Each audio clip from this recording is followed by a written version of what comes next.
और चलिए सीधी तस्वीर है उज्जैन से, जहां पर तीर्थ दर्शन योजना कार्यक्रम में सीएम पहुंचे। कार्यक्रम को संबोधित केवल हाड़ मास का पुतला नहीं है, खाने पीने और जीने के लिए नहीं आया है, उसका आना और जाना ये परमात्मा की विधि है, उनका प्रारब्ध है।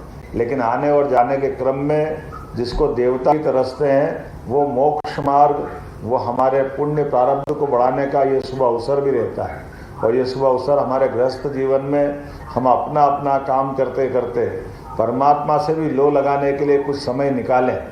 और ये समय निकालने का सबसे श्रेष्ठ मार्ग तीर्थ यात्रा मार्ग है। इसलिए भगवान राम के काल में भी श्रवण कुमार का उल्लेख आता है और उसके बाद के काल में भी हर बार हर समय ये पवित्र तीर्थ यात्राओं की परंपरा हमारी प्राचीन परंपरा है। मेरी अपनी ओर से, मध्य प्रदेश सरकार की ओर से आज तीर्थ यात्रा में हमने दोनों ज्योतिर्लिंगों को जोड़ने का ये अनुपम प्रयास किया है। हम तो और सौभाग्यशाली हैं कि हमारी अपने इस देश के अंदर हम मध्य में हैं, इसलिए हमारी भूमिका ज़्यादा बड़ी है। इसलिए मध्य प्रदेश के लोग उत्साह उमंग से लाखों लाखों लोग अभी तक तीर्थ यात्रा में भागीदार हो चुके हैं। मैं आप सबको ये भी बताना चाहूँगा, आने वाले समय में अब ये हम अपनी जिस प्रकार से तीर्थ यात्रा में वाहन अर्थात ट्रेन की व्यवस्था से जोड़ के जाते हैं, बीते समय में हवाई मार्ग से भी जाने के लिए आउट ऑफ स्टेट की अर्थात राज्य के बाहर के लिए रचना बनाई थी। लेकिन अब आपकी जानकारी के लिए बताना चाहूँगा, मध्य प्रदेश भी इतना बड़ा है कि हमारे अपने तीर्थों में भी हवाई मार्ग से हम जा सकेंगे। भविष्य में मध्य प्रदेश के अंदर भी समय की बचत की दृष्टि से भी और हवाई मार्ग का उपयोग करने की दृष्टि से इस व्यवस्था को हमने प्रारंभ किया है। आपकी जैसी जानकारी है, हमारे अपने इसी उज्जैन तीर्थ से ओंकारेश्वर तक जाने के लिए पीएम श्री हेलीकॉप्टर सेवा प्रारंभ की है, जिसके माध्यम से आधी टिकट में हम अपने तीर्थयात्रियों को हवाई यात्रा से पहुंचाने का प्रयास करते हैं। और जिनको उज्जैन घूमना है वो उज्जैन भी महाकाल की और शिप्रा जी के दर्शन करके परिक्रमा करके लौटे। ये हेलीकॉप्टर में बैठने का सपना केवल बड़े लोगों को ये मौका मिले ऐसा नहीं है, आम से आम आदमी भी हेलीकॉप्टर और हवाई जहाज में बैठे, ये प्रयास हमारा है। और बीमार से बीमार आदमी की जान बचाने के लिए भी हमने एयर एम्बुलेंस की सुविधा दी है। और आज के इस दौर में खासकर अब जब तीर्थ यात्रा के लिए जा रहे हैं तो आप बाबा विश्वनाथ से पूरे प्रदेश की बेहतरी के लिए, पूरे राष्ट्र की बेहतरी के लिए आशीर्वाद मांगना। माननीय मोदी जी के लिए भी, श्रीमान नरेंद्र मोदी जी जब से प्रधानमंत्री बने तब से उनने अलग अलग क्षेत्रों में जिन क्षेत्रों की कभी कोई कल्पना नहीं कर सकता था, वो बाबा बर्फानी का स्थान हम सब जानते हैं, जहाँ पर जाने आने में कितनी सारी कठिनाइयाँ थी। धारा 370 की परेशानी उनने समाप्त की। ये हमारे यशस्वी प्रधानमंत्री नरेंद्र मोदी जी की देन। हम सब जानते हैं 500 साल से अयोध्या में भगवान राम मुस्कुराएंगे, हमारे कई पीढ़ियों ने अपना बलिदान दे करके वो मौका भी आज हमारे बीच में सौभाग्य से माननीय मोदी जी ने उपलब्ध कराया। विक्रमादित्य काल का 2000 साल पुराना बनाया हुआ काले 84 कसौटी के काले के खंबे का मंदिर जो काल के प्रभाव में नष्ट भ्रष्ट हुआ, वो आज पुनः बाबा हमारे सामने महाकाल की धरती से भी हम अयोध्या जाकर के देख सकते हैं, जब भगवान श्री राम मुस्कुराते हुए फिर वापस अयोध्या से अपनी राम राज्य की उस संस्कृति को लाने के लिए आह्वानित करते दिखाई देते हैं। मेरी अपनी ओर से आज के इस अवसर पर जब आप बाबा विश्वनाथ के दर्शन करने जाएं तो आप ये भी याद रखना, बाबा विश्वनाथ का वर्तमान का मंदिर जहां आप दर्शन करोगे ये महारानी अहिल्याबाई के द्वारा बनाया गया है।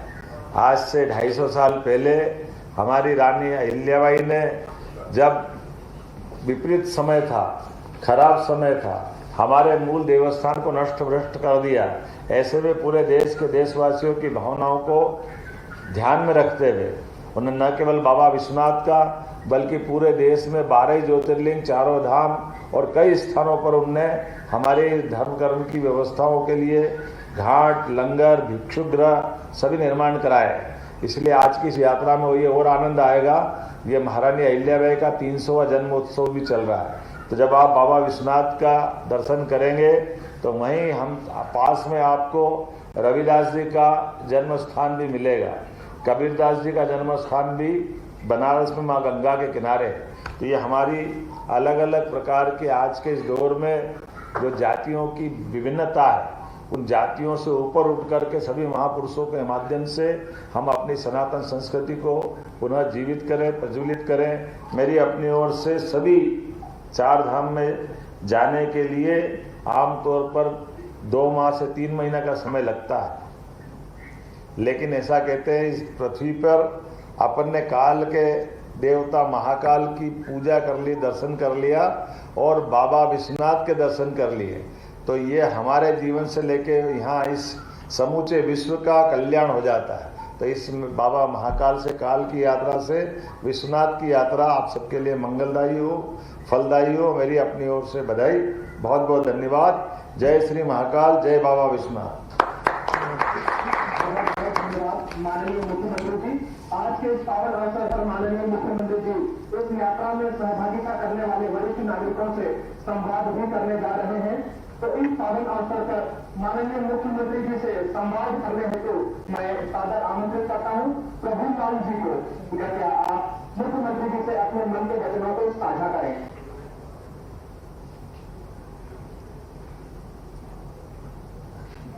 क्या प्रभुदा अकेले ले जा रहा हो, लेकोड़ा से और किसी को ले जा रहा हो? नहीं, अपने हजराना से कम 10 व्यक्ति हैं। हजराना से 10 है और साथ में कौन है? हमारे घर में नहीं हो सकते। अरे भाभी जी भी है, चलो बधाई आपको, बहुत बढ़िया। और छोरा कहाँ है? घर में ही है, चलो बढ़िया। चलो ठीक लाइन पे है अब तो। चलो बढ़िया बढ़िया, चलो ठीक है। बहुत बधाई आप सबको, बहुत बधाई है, नहीं बहुत बधाई। गंगा जल लेके आ जाओ, हमारे दीजो। चलो बढ़िया बढ़िया।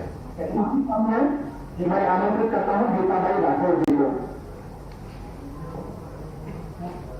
भाभी राम राम। राम राम। कई हाल चाल ठीक है? अच्छा लग रहे हो? बहुत अच्छा लग रहा है। ये प्रभुदा पहली बार ले जाएगा, कभी ली नहीं क्या पहला है ने? ये अकेले जोड़ता फिरता था, चलो अच्छो ही हो, हमारे साथ लीजिए रहा है।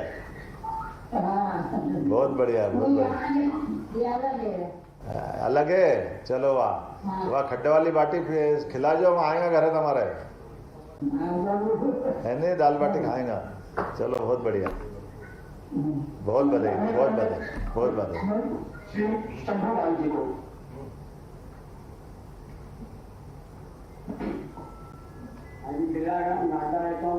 सीताराम जी जी, बोलो बोलो। ऋषिनाथ काशी जाने का मौका 70 बार मिला, 70 साल का।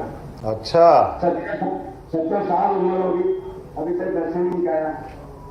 गए तो भेजी और आपकी मुझे की दया हुई और आपकी राय देने हुई और सभी हुई तो मैं आप भेज रही हूँ। अरे वाह, आनंद आ गया, बहुत बढ़िया। नागदा की धरती से बनारस की धरती तक आपकी यात्रा आनंदमय हो, मैं बधाई देता हूँ।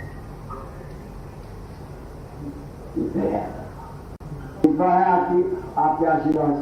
बहुत अच्छा। ग्रेसिन में काम करते हो? हाँ जी। अभी भी करते हो, छोड़ दिया? अपने हिसाब दे दे रहा हूँ, उम्र के हिसाब से। हिसाब ले लिया? चलो। आपके यहाँ से और कौन जा रहा है साथ में? 30-40 जने हैं। कोई परेशानी तो नहीं? सबने आराम से यात्रा की तैयारी कर ली है? ठीक, बहुत बधाई आपको, बहुत बधाई है ना। पास में कौन है?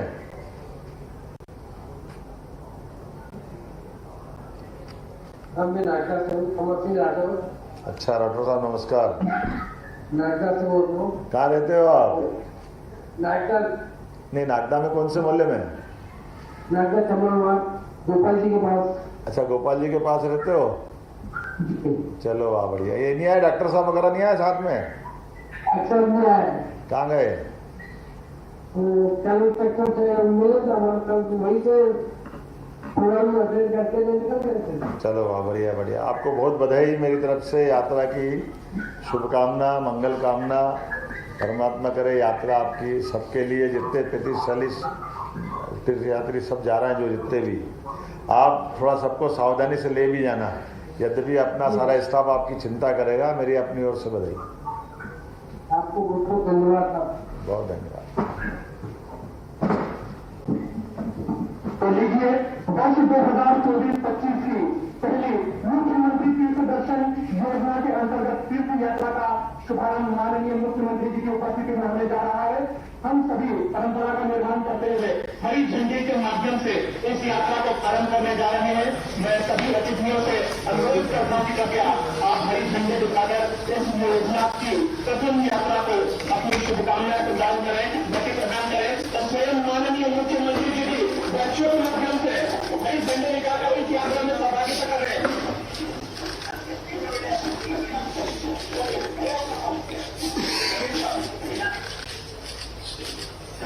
सभी यात्रीगण अपने ट्रेन में बैठ जाए। सभी यात्रीगण, चलो मेरी शुभकामनाएं। आप मान के चलो, हमने झंडी दिखा दी है ना सबको। आराम से, जल्दबाजी मत करना, वृद्ध लोग भी है।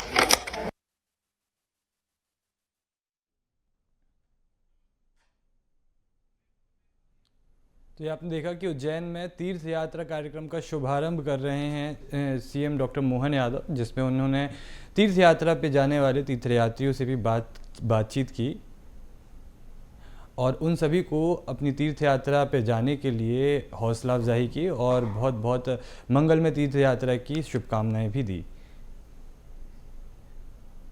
तो ये सीएम डॉक्टर मोहन यादव उज्जैन से लाइव तीर्थ यात्रा कार्यक्रम का शुभारंभ करते हुए, जहां पर उन्होंने तीर्थयात्रियों से भी बातें की, तीर्थयात्रियों की तीर्थ यात्रा पर जाने के लिए उनको शुभकामनाएं ही भी दी।